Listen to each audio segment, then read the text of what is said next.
Mesdames et messieurs, bonsoir et bienvenue à cette dernière édition. 1 800 000 tonnes de ciment par an, c'est la production estimée par la Sococim. Cet investissement évalué à 100 milliards de francs CFA a permis entre autres la mise en place de 2 centrales électriques et d'un service de broyeur charbon approvisionné par des matières premières comme le Jetrofa. Le lancement officiel du programme a eu lieu ce matin à Rufisque en présence du chef de l'État, nous dit Cheikh Adramé Diop. C'est aux environs de 12h29 que le chef de l'État, Maître Abdoulaye Wade, est arrivé dans l'enceinte de Sococim Industries où il a procédé au lancement officiel du programme d'investissement de 100 milliards de francs CFA pour la période 2008-2009. Une fois dans les locaux de l'industrie, la délégation présidentielle s'est dirigée vers la villa occupée à l'époque par l'ancien gestionnaire de la Sococim. L'attraction a été les nombreux posters et schémas accrochés ou exposés sur les tables, mettant dans une logique de concrétiser le nouveau programme de Sococim Industries qui vise entre autres priorités l'adaptation d'un mode de production et de consommation industrielle. Et c'est sur place que le chef de l'État, Maître Abdoulaye Wade, a signé le livre d'or avant de visiter la centrale électrique de 24 MW mise en service début 2007. Après les centrales syndicales, direction les champs de plantation des Jetrofa. Maître Abdoulaye Wade, qui déclare avoir connu pendant longtemps cette plante, n'a pas cependant manqué de montrer l'importance de celle-ci pour la production du pétrole, de l'essence et de la biomasse. Par ailleurs, le groupe Vicat, qui a pris la direction de Sococim en 2000 et succédé ainsi à Pierre Crémier, exprime ses préoccupations. La première de mes préoccupations a été le développement de la capacité de production afin de répondre aux attentes du marché. En 2000, Sococim Industries produisait 1 200 000 tonnes de ciment. En 2007, Sococim Industries aura produit 2 millions de tonnes de ciment. Ma deuxième préoccupation a été d'ordre énergétique, afin que Sococim Industries puisse disposer de l'énergie électrique nécessaire à ses besoins, soit plus de 30 MW, ce qui correspond à 10% de la consommation d'une ville comme Dakar. Pour cela, nous avons investi dans 2 centrales électriques, dont la dernière vient d'être mise en service début 2007, et que vous avez bien voulu inaugurer ce matin. Monsieur le Président de la République, elles assurent une indépendance électrique totale de l'usine, libérant ainsi des capacités pour les réseaux sénégalais. Cette opération a été accompagnée par une diversification de nos combustibles avec la mise en service d'un broyeur charbon approvisionné à partir de matières premières extraites sur le continent africain.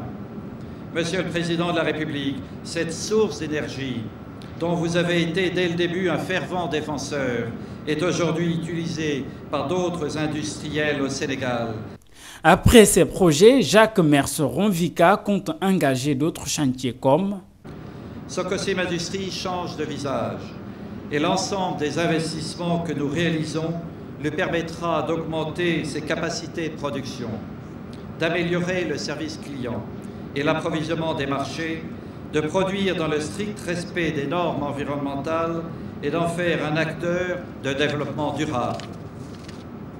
Cela a été rendu possible par la volonté et l'action des hommes et des femmes de Sococim Industries, auxquels je voudrais ici, Monsieur le Président de la République, en votre présence, adresser mes chaleureuses félicitations.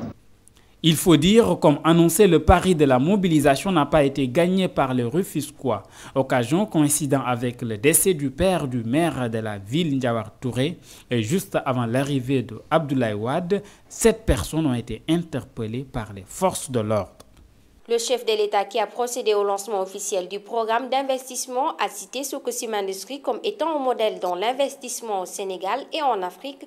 Le chef de l'État a ensuite indiqué que la réduction du coût de la vie passe nécessairement par une production suffisante d'électricité.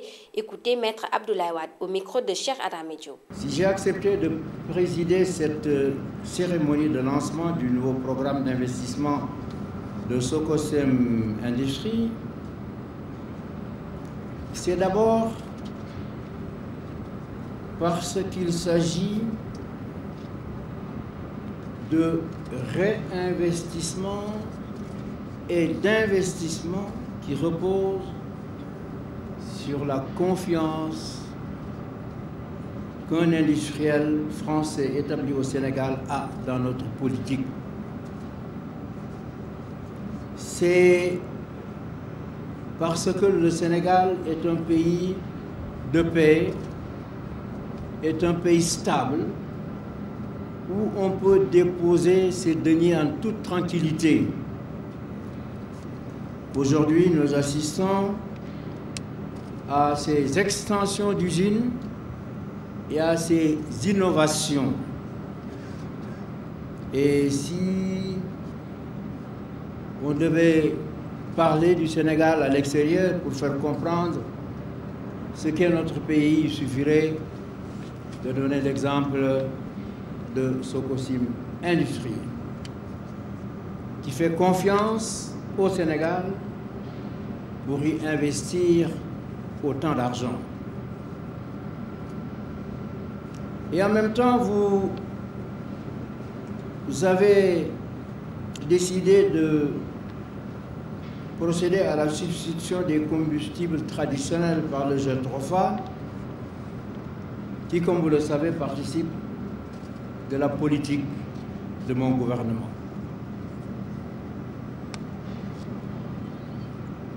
Mais je voudrais dire que toute une évolution a été marquée ici à la suite des différents entretiens que nous avons eus. J'ai eu l'occasion de vous faire part de mes préoccupations en matière de combustible, notre pays dépendant du pétrole.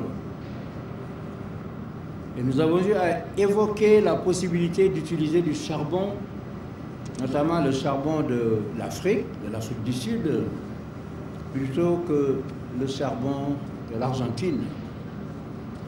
Aujourd'hui, c'est chose faite, puisque vous êtes sur le chemin de la consommation de 40% de votre énergie à partir du charbon. L'African Women Millennium Initiative on Poverty and Human Rights AWOMI a organisé ce matin une journée de discussion sur le thème droits économiques et sociaux des femmes. Il s'agissait au cours de cette rencontre de définir les mécanismes de suivi de la responsabilité des droits économiques des femmes. Fatou Kinedem. Développer des partenariats et servir de canal pour que les femmes et les jeunes expriment leurs demandes de transparence, de responsabilité et de réforme au gouvernement et aux institutions financières et commerciales est l'objectif de l'AWOMI qui, à travers cette conférence, va discuter et collecter des témoignages sur les violations des droits économiques et sociaux des femmes des communautés vivant dans la pauvreté. Notre travail ici consiste aujourd'hui à venir ensemble avec des femmes des communautés de base. Vous avez vu des femmes du Kenya, de la Zambie, du Mali, de la Mauritanie, de plusieurs pays, ensemble, à développer un canevas d'évaluation, d'exécution donc des droits économiques et sociaux. Comment est-ce que les États, dans les programmes de réduction de la pauvreté, les DSRP, dans l'exécution des programmes des OMD, prennent en compte en fait la dimension genre d'égalité de genre par rapport aux politiques économiques. Comment est-ce qu'il y a un État en Afrique qui dit que si une femme est victime de violence, si une fille est victime de violence, elle peut aller, par exemple le viol, elle peut aller avoir un certificat médical sans avoir à payer. Est-ce que ça existe en Afrique? Au Sénégal, par exemple, nous savons qu'il y a un lien entre la lutte contre la violence et l'économique. Parce que si aujourd'hui une femme a sa fille qui est victime de viol, si elle veut prendre la loi qui existe, la loi qui dit que, qui en fait qu'il y a une loi contre le viol, une loi contre la violence contre les femmes, contre les filles. Si elle veut donc prendre la loi entre ses mains et demander justice, la première chose qu'elle doit faire, c'est aller dans un centre médical ou dans un hôpital ou chez un médecin et demander un certificat médical. Ce certificat médical coûte 10 000 francs CFA. Donc nous pensons qu'il est possible de dire que c'est comme ça qu'on exécute la loi. On l'exécute d'abord en créant les conditions pour que les populations puissent avoir accès aux outils qui leur permettent de saisir la loi. En mai 2005 pour le renforcement progressif des femmes et des jeunes africaines victimes de la pauvreté et du non-respect de leurs droits, l'AWOMI, à cette occasion, veut faire comprendre aux acteurs l'importance des droits économiques et sociaux des femmes.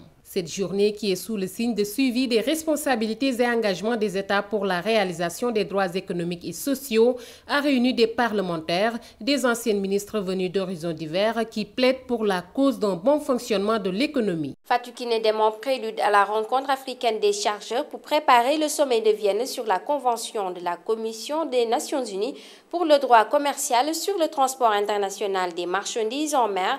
Le COSEC a organisé ce matin un atelier de restitution de la 20e session tenue à Vienne, suivant ce reportage de Moussa Kidjara. Le Sénégal sera ce week-end du 15 au 7 décembre 2007 la capitale des chargeurs africains. Les professionnels et les experts réfléchiront sur l'avenir du continent dans le domaine des transports maritimes internationaux face à l'hégémonie de certaines grandes puissances dans le monde. Du 14 au 25 janvier 2008, il est prévu à Vienne, en Autriche, l'adoption d'une nouvelle convention internationale sur le transport de marchandises effectué entièrement ou partiellement. Cette convention abrogera celle de Hambourg datée de 1978, ratifiée par le Sénégal, et celle de La Haye en 1924. La 20e session préparatoire de cette convention a examiné tous les enjeux avec une participation remarquable de l'Afrique, particulièrement le Sénégal, désigné rapporteur à travers le COSEC. Un atelier de restitution a eu lieu ce matin dans les locaux du COSEC.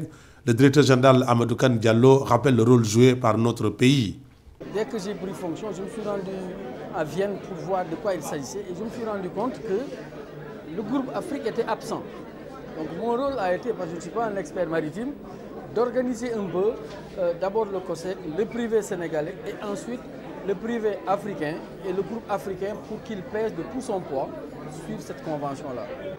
Et le groupe Afrique a accepté de venir à Dakar pendant ce week-end pour justement à travers le professeur Khalil Diallo, le COSEC et les autres démembrements en tout cas de l'État qui ont participé à cette convention, le port, conseil juridique, donc le ministère d'État de l'économie maritime, les transports maritimes et la pêche et la pisciculture, arriver à travers, autour de ce groupe, arriver à bâtir un point de vue de l'Afrique qu'on va défendre à Vienne. Expert dans le domaine maritime qu'il enseigne depuis 20 ans à l'université Cheikh Anta Diop, le professeur Ibrahima Khalilou Diallo est choisi comme leader du groupe africain. Il recommande à ses mandants de maintenir les anciennes conventions. Je dirais que les Africains n'ont pas intérêt à signer cette convention. J'ai même dans ma communication chahuté un peu en disant faisons comme on est en train de faire pour les APE, c'est-à-dire ne pas signer, parce que simplement il ne nous est pas défavorable. En ce moment, on est régi par une convention qui date de 1978, qu'on peut améliorer, mais qui sécurise un peu le chargeur. Celle-là ne sécurise pas le chargeur, c'est une convention pour les armateurs, donc on n'a pas intérêt à la signer. Plusieurs questions ont été soulevées par les participants qui trouveront certainement réponse aux assises africaines au Sénégal.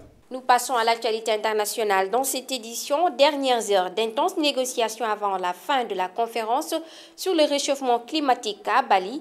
Il s'agit d'éviter un éventuel échec. La nouvelle proposition d'accord négociée ne propose plus d'objectifs chiffrés.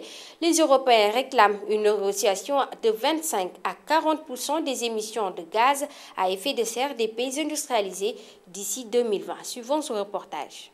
La conférence de Bali dépouillée de ses ambitions. La nouvelle proposition d'accord soumise vendredi par la présidence indonésienne a retiré du texte toute référence chiffrée pour la réduction des gaz à effet de serre. Il s'agit d'un compromis qui se contente d'évoquer les réductions à un niveau très bas d'ici 2050. Depuis 2 semaines, la conférence a vu s'opposer Washington à une grande partie de la communauté internationale. Les États-Unis, un des plus gros émetteurs de gaz à effet de serre, refusaient de s'accorder sur des objectifs chiffrés. Al Gore, après avoir critiqué la position de son pays, a encouragé les participants à ne pas abandonner leurs efforts. You can decide to move forward. Il ne tient qu'à vous de continuer à avancer et faire le travail difficile qui doit être fait. Quitte à laisser un espace vide dans le texte et noter en bas de page qu'il reste à le compléter. Avec cet accord à minima, la conférence ne fait que sauver les apparences, un texte qui pourrait certes être signé, mais que beaucoup dénoncent car il dilue considérablement les ambitions de Bali. Toujours sur l'international au Liban, les obsèques du général François El Hadj, assassiné mercredi dans un attentat à la voiture piégée près de Beyrouth, des obsèques nationales et populaires sous une pluie battante. Le cercueil du général enveloppé du drapeau national a été transporté tôt ce matin à la mort au domicile familial à Baraba, banlieue chrétienne de l'est de Beyrouth. La dépouille sera ensuite transférée dans le village natal du général près de la frontière avec Israël. C'est sous la pluie que le Liban dit adieu à François El Hadj. Les écoles et les universités sont fermées pour la journée en signe de deuil. Les différents partis politiques de la majorité et de l'opposition, pour une fois d'accord, ont tous condamné l'attentat. Et la foule est déjà nombreuse sur le trajet du cortège funèbre. Un cortège qui traverse tout le sud du pays, du domicile du général Abba Abda, la banlieue chrétienne de Beyrouth, jusqu'à Armèche, sa ville natale, pour l'inhumation. François El Hadj a été tué mercredi matin, une voiture piégée avec 35 kilos de TNT. Impossible d'en sortir vivant pour ce haut gradé de l'armée libanaise. Le chef du général El Hadj, c'était cet homme, le général Michel Sleiman, actuel commandant en chef de l'armée et pressenti pour devenir le prochain président. Une élection très attendue par les Libanais, englués dans une crise politique profonde. Le siège présidentiel est vide depuis le 23 novembre. Comme Sleiman, El Hadj avait la réputation d'être plutôt indépendant politiquement, proche de la majorité anti-syrienne. Ce qui frappe ici, c'est ce nouveau pas franchi par les terroristes. Ils ont pris pour cible l'une des têtes de l'armée, seule institution encore debout au Liban. Un attentat qui pourrait sonner comme un avertissement envoyé à Michel Sleiman. Ainsi met fin ce journal. Merci de l'avoir suivi. Excellente suite de programme à tous. Au revoir.